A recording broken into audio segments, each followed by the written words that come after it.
I blew up a romance scammer's life. This one is fresh and still unfolding, but it's already hit an explosive level. Some details intentionally vague. Context: I'm a woman in my 30s with a reasonably good corporate type job in a field with lots of room for growth and am recently back into the dating scene after a decade. I'm kind of a would-be a 10 if she lost 30 pounds as looking girl. Beautiful face if a bit chubby.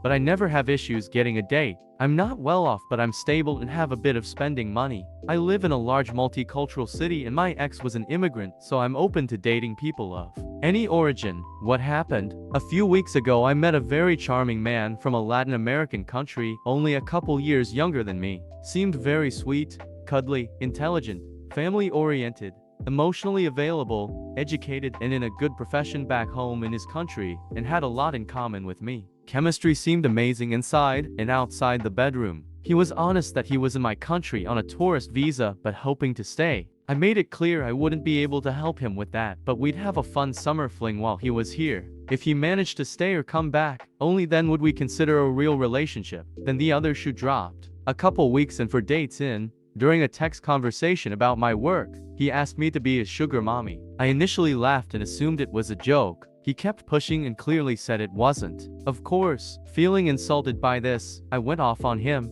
He maintained it as a serious ask until I hit a nerve with my complaints about how embarrassed he should be to ask me that. Then he got angry and insulted me for thinking he was serious about it. No apology for being hurtful to me.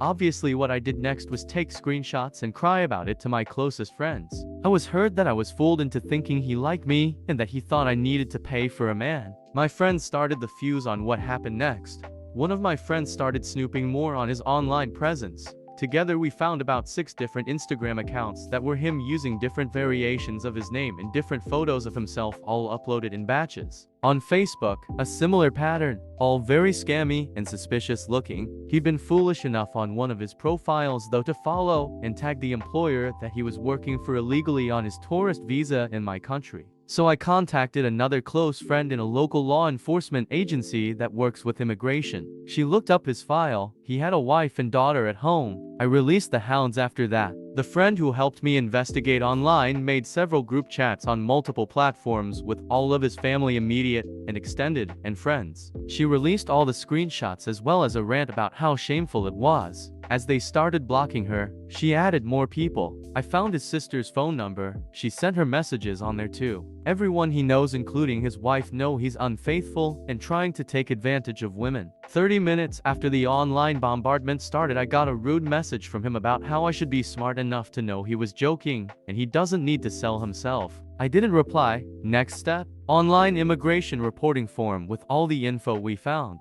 Work info, employer name and address, his home address, full name, job, photos, screenshots admitting to working. Usually, these reports take months to be reviewed if at all, but I gave the file number to my law enforcement friend. 2 days later, law enforcement officers visited him at home. They found him with a phone number that was issued to a local resident. All his roommates also had numbers issued to the same person, a direct link to the employer. He received a caution for trying to scam me, a no contact order, and a flag on his immigration file that based on his country of origin will likely mean he can never return, as well as a strict warning to not work without authorization. His roommates also received warnings. His employer received a visit next. They found significant proof that they'd been employing him illegally as well as multiple other people. Their investigation is still ongoing, but so far they are likely to receive tens of thousands in fines or possible jail time. The guy isn't getting deported because the government would have to pay for it and proceedings take longer than his remaining visa time.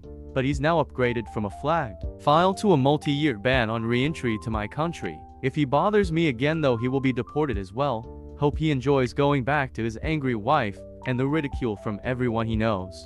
See ya again, never.